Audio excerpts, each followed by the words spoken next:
Hi everybody, this is Matthew Poes and I'm shooting videos outside today. So this is from Fosi Audio. It's the V3 Mono, the user manual of it. I'm just pulling it out to show you. So this thing is tiny. Look at this thing. You can fit it in your hand. Binding posts are small, decent quality, but kind of cheap. But like, what do you expect?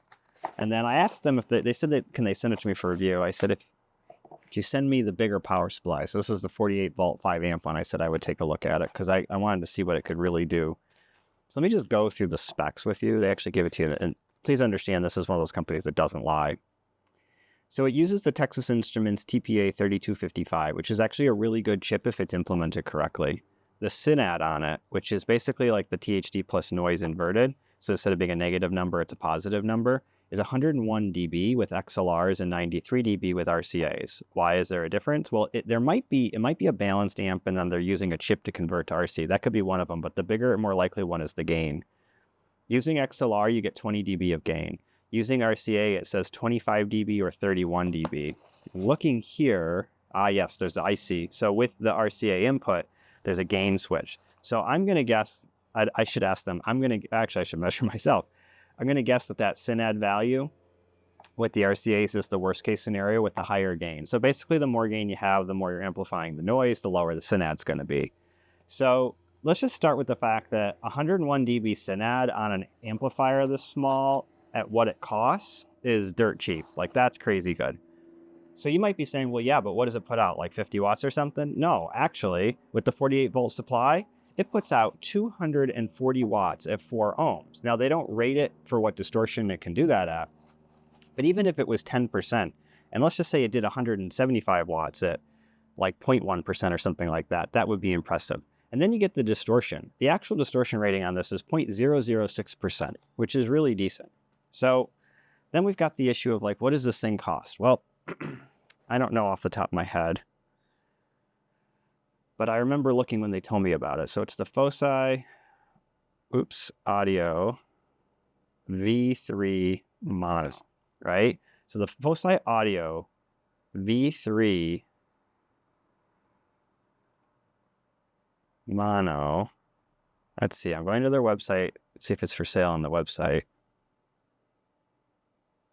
You can buy it on Fosi Audio's website. Let's click on that and see. $109.99. That appears to be with the regular supply. So if we upgrade it with the better supply, so the V3 Mono and the 5 amp supply, which is the one I got, what is it? $139.99. And actually, it looks like you can actually get it with 2 supplies and a 10 amp instead of a 5 amp supply. What did I get? The 5 amp, right? 5 amp supply, yeah. Which probably limits the power a little bit, but you know what? It's really not bad. Apparently, you can change the op amps out with some different options to maybe get different sound if you want. It's got PFFB load independence, which is interesting. It means the power probably is the same with different loads. See if they say that. I don't know. Anyway, so I've already hooked it up just to listen to it. You can see everything's still kind of bundled. I just like plugged it in as a temporary up to some speakers and everything sounded fine. It was very low noise. I had this hooked up to a SMSL DAC that's like a $200 DAC that also has like state-of-the-art measured performance. It's much, much cleaner than this. Did the balance connections, couldn't hear any hiss coming out of the speakers, and it drove the speakers with some pretty decent authority. So I'm really excited to give it some more testing, but I'll just say for the money, this thing is just crazy cheap. One of the things that I was talking, for you guys, mostly probably your use case for this is going to be powering a little desktop system. It's potent enough. You could actually use this to power your LCRs and a surround sound system as well. If you get 3 of these, it wouldn't be all that big and it'd be a pretty cheap option. I think if you start to get into more channels, like if you wanted to do 8, there might be some other options using the same chipset at a better price point than this. And I actually had recommended to them that they consider producing a version of this that's more a standard 19-inch 2 or 3 rack unit high amplifier that's got, let's say, 8 channels in it. There's a helicopter going by.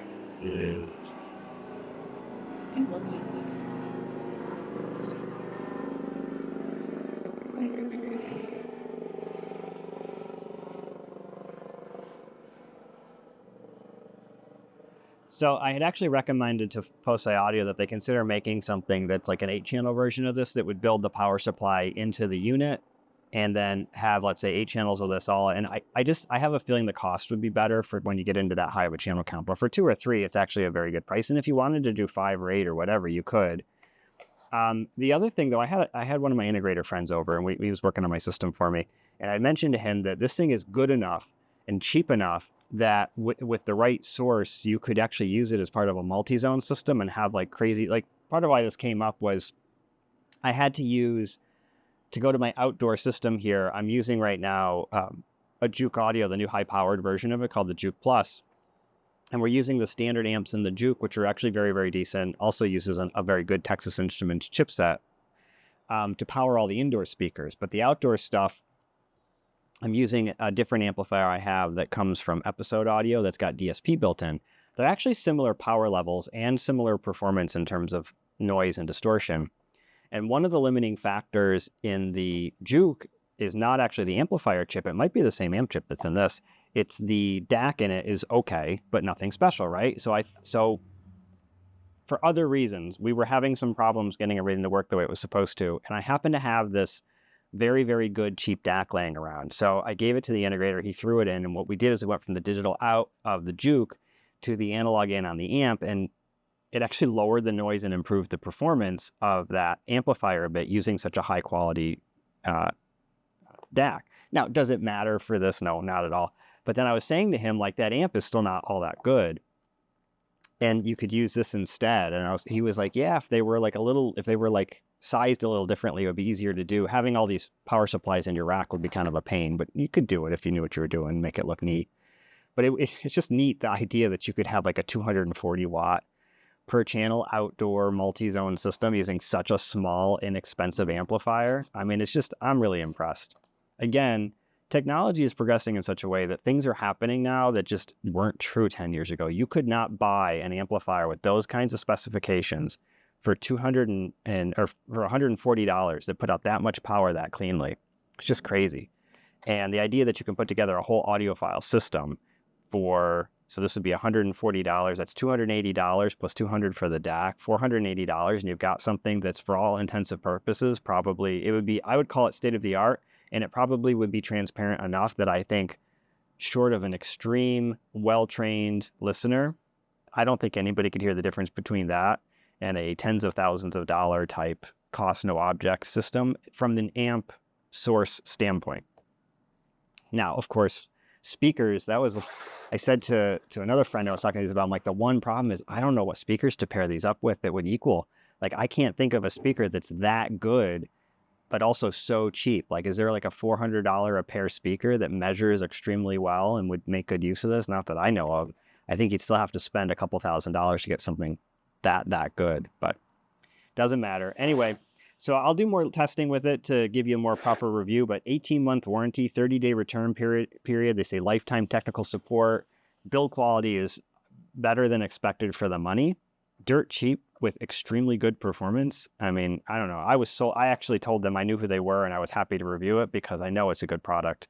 And getting some more hands-on time with this mono version, because I've seen the stereo and used the stereo one before. So getting some hands-on time now with this mono version, absolutely recommend it. Very good product. This is going to be basically a mini review of the Fosi Audio V3 monos. I'm calling it a mini review because I think to do a full review, I would want to do more in-depth testing with it than I did. But honestly, I think the review depth that I've put into this is very similar to probably what most people do anyway.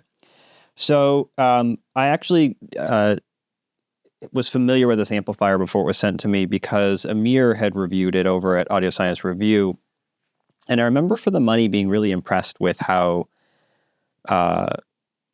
good the measurements were. And so they emailed me and they said, would you like to review it? And I was like, well, I know who you guys are. I know what this is. And I did another video that we'll actually include in this where I discussed the basics of what this is and what it's rated at. For the sake of argument, we've got something that fits in the palm of your hand. Look how small that is. It's really lightweight. Build quality is fine for what it is, but like it's nothing special. It looks nice. It's got this sort of copper-colored venting on the sides. It's an aluminum case. It's small. It's got a power supply that's actually bigger than the amp. And It puts out like 200 watts into 4 ohms at really low distortion. It's got a SYNAD of about 100 dB plus. Balanced inputs and RCA inputs. With the RCA inputs, it's gain adjustable, so you can get some noise performance back by going with the lower gain as long as you've got the drive for that.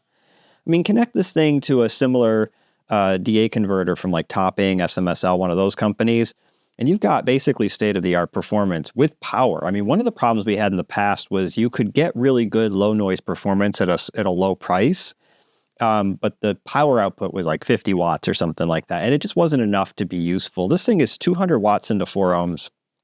It's actually quite good. So to use this, I tested it in a couple of ways just because I have limited things I can use it with. I plugged it into a pair of the 12-inch coaxial speakers from Ascendo Audio with the Beryllium tweeters. And 200 watts, I mean, I would happily put 200 plus watts on those speakers because they can handle it, but they're so efficient that 200 watts also means you can easily drive those to crazy loud levels. So it was pretty cool to be able to do that. I put a small bookshelf on them that I had. It's like a DIY speaker basically, and use this to power them. And those were very inefficient because they have a lot of bass for their size. So to do that, when I designed it, I had to make it so that it basically has like, I think it's like 79 dB, 1 watt, 1 meter. But this could drive them really well, and it produced a good amount of bass. And those speakers are extremely power hungry because of the design. So that was good. And then I hooked them up, interestingly enough, because we were having some issues with my Multizone audio, and my friend who's a tech came over, and we ended up, of all things, so basically what's happening now in my system is the Juke audio is my source. The optical digital output from that thing, which is pretty clean, goes into an SMSL, I think it's the D6A, but it's a really good DAC for the money. It's, I think, $200 or something like that, and it's basically state-of-the-art performance. So that then feeds another amplifier I have, which is based on a Texas Instruments chip. It's actually the same chip that's in this, but one generation older, so it's not as good performance with DSP. And that's what powers my Multizone audio. And I was using the Juke Plus, which is much more powerful and uses the same chip that's in this to power all of the rest of my speakers, and then just using this DSP amp for the outside. And we were having some issues where things were like clicking on and off like they weren't supposed to, and we were trying to figure out what the issue was. And I'm like, well, let's just get the amp out of the equation. So I threw this on and used this for a little while just to kind of play with it. So this really good DAC is feeding this really good amp for some outdoor speakers, and they're decent speakers. And one of the issues I've noticed before was when I first set up this outdoor system, I was using something that only had about 25 watts. And you just couldn't crank it. And like when I'm outside, I like to be able to crank it and listen. And I noticed that it just sounded really bad when you pushed it too hard, and that the volume for which it didn't sound bad wasn't very loud. Then I upgraded to this other amp that I'm using. And because of the power supply and the way it's set up, realistically, it's like barely 100 watts. And you can crank it. I mean, you can turn it up and it was a massive improvement over the 25 watts, but like still wasn't stupendous. You could tell when you really pushed it that you were kind of hitting the limits. And I kept questioning, is it the speakers? Is it the amp? Do I just need better speakers? And then I put on the Juke 6A originally, just that to power, which is more powerful. And that allowed me to crank it pretty loud. But the Juke 6A, it's really good for what it is, but it's not state-of-the-art measurements by any stretch of the imagination. And there was a little tiny bit of audible hiss coming out of it. And then I plugged in, like I said, the DAC to those same speakers. And all of a sudden, it was like dead silent with tons of headroom, and it basically drives those speakers with authority. It was super impressive. And I thought, I know it's not designed for this, but this is actually a really good setup. Like you could use these things to do multi-zone audio if you wanted to and actually get very good sound. So I know that's not what it's for, but it just happened to be a way that I could use it. I mean, you could use this in a home theater with your receiver as a way of powering your front speakers to get some extra power. The power supplies, you got to find out like a place to put them, but it works really well for something like that. You could use it for multi-zone audio. You could use it for a desktop system. There we go. I mean, I think most people who buy this probably would be using it more with a desktop system, but it's so powerful and so clean that there's no reason not to use it in more serious situations than just basic desktop systems. Like I don't see any reason why you couldn't use it to power other things. I'd love to see, I mean, clearly the engineering talent is there. I know So one of the interesting things about a lot of these products is that they measure really well, because what started to happen, it's kind of twofold. One is the manufacturers are producing circuits that they are like recommended circuits basically for these chips. They essentially give you all the performance the chip is capable of. Now, sometimes what'll happen is they'll have like a basic version of the circuit, and then there'll be like a little white paper that shows a more advanced use of the circuit. And Texas Instruments was doing that, where the basic circuit gave you the best performance you could get in a standard implementation, but you could change the feedback loop to copy, in many ways, what was happening in the newer amplifiers from Bruno Puzzi, like the Hypex and the Purify, and it moves basically in the feedback loop the feed, if like we'll call it the sense lead, from before the filter to after the filter, right at the binding post output, and it allows larger amounts of feedback at a better location to better minimize noise and distortion. And what you're starting to see now is companies implementing that circuit in relatively inexpensive products. And Bruno had always told me there's nothing about his design that is expensive. There are more parts, but they're cheap parts. They cost pennies.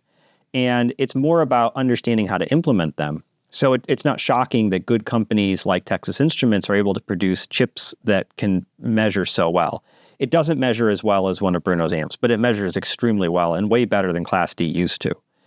So I did do a little bit of measurements on this, but actually I realized rather quickly that Amir already measured the crap out of this thing.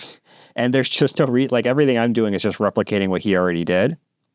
So as I said, he already measured it. His review is pretty solid on measurements. And he got, I think it was like 194 watts at 4 ohms out of this thing.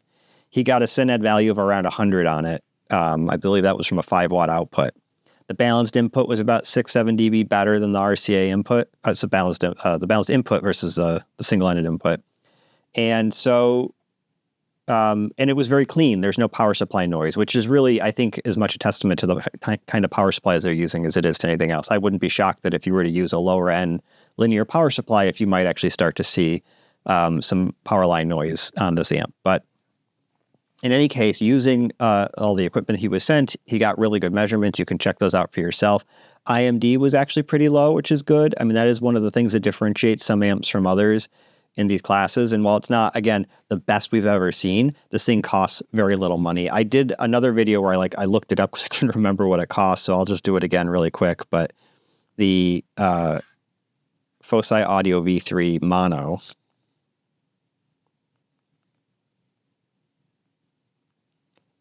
let's see. So there's one on eBay for $87.99. It appears. Let's see. Fosi Audio's own website has it. That's probably the better place to go. And I'll have a link for this as well. $109.99 for a 200-watt monoblock amplifier with effectively state-of-the-art performance, but that's without a power supply. Add in the 48-volt 5-amp power supply, and you get $139, and then add in the 10-amp version, and you go to $209. And that's what I probably would do, is that particular power supply. So $210, plenty of power to do whatever the heck you want with it. I mean, that's impressive, honestly. And what I'd love to see them do in future versions of this is basically use the same amplifier module that they've developed for this in a multi-channel setup.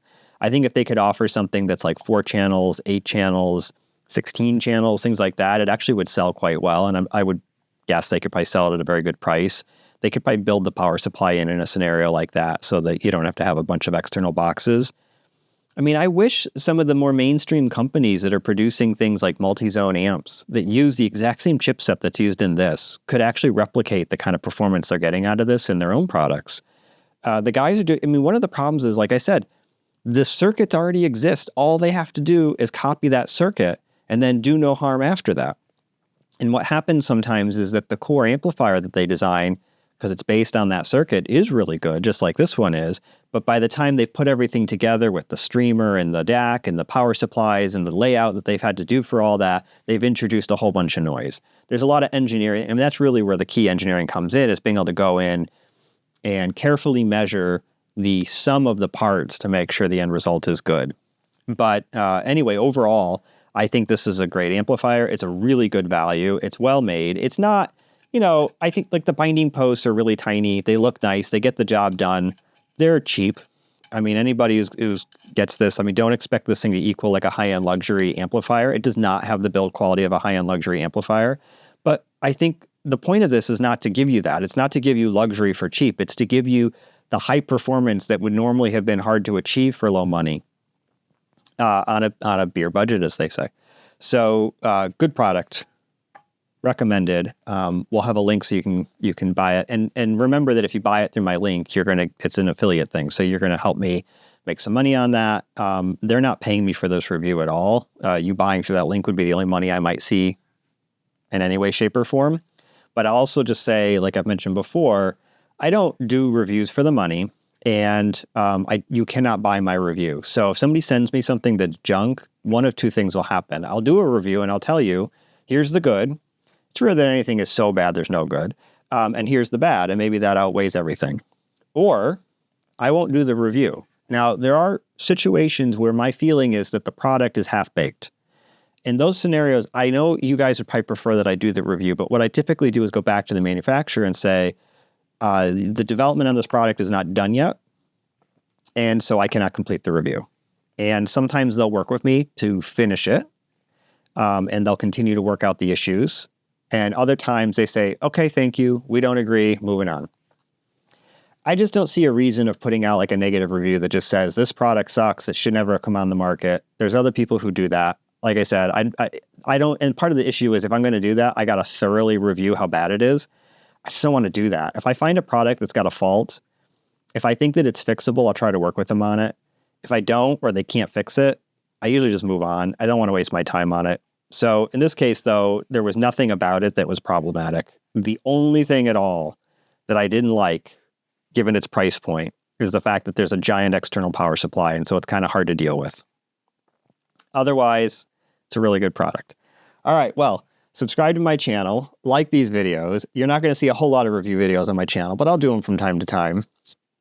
And manufacturers that see my channel, if you have a product that you think that I would really like, and more importantly, that you think my viewers would really like, feel free to reach out to me and we can talk. I'm going to be reluctant to do these for free, but if there's a way for me to make some money on the process, that at least pays for the time. And the only reason I say that is not buying reviews. I know some people feel like that's what that means, but it's not true. I'm not going to give a good review to a bad product just because I got money out of it.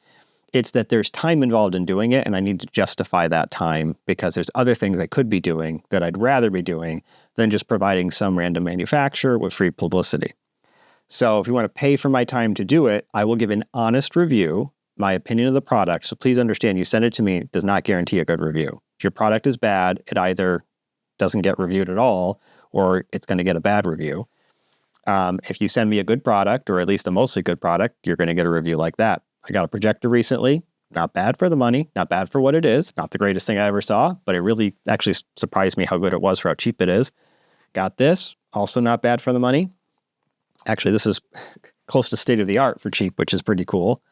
And it's neat because the day-to-day review stuff that I get is actually very high-end. I don't usually get stuff like this. So I get like RTJ 18-inch subwoofers and Ascendo speakers and Poke audio speakers, and again, like not cheap Poke audio speakers, but top-of-the-line speakers like the LA100s. I get, high-end Marantz integrated amplifiers and Trinoff processors and you name it. Like I get the best of the best to review, and that's kind of become my world. And then all of a sudden I get this cheap stuff, and it's like, wow, you can get some pretty good stuff for cheap. Not always. There's like, I think I said this in another part of the review already, so I'm just going to repeat it for this end here. The one thing that makes me a little bit sad is I can't think of a good speaker to match this with. And what I mean is there's lots of cheap speakers that aren't bad, but I can't think of any speaker that's like $200 a pair or even $400 a pair that provides state-of-the-art performance for $400 and the compromise is build quality or something like that. It just doesn't exist. So it's like, this thing has basically state-of-the-art performance, decent amount of power, but you'd be spending probably at least $1,500, $2,000 to get a speaker that's even remotely commensurate with its performance. And that's a little sad. Like I kind of wish I had something I could point to for way less than that would really be worthy of it. And even at that price point, we're not talking about the best of the best. I mean, to really get into something that has what I would call state-of-the-art performance, you're probably looking at $3,000, $4,000 on up. But all right, anyway, that's my review. Like I said, like and subscribe, keep watching. We'll do more. Most of the stuff is going to be Q&A, but you will get these reviews once in a while. Thanks again.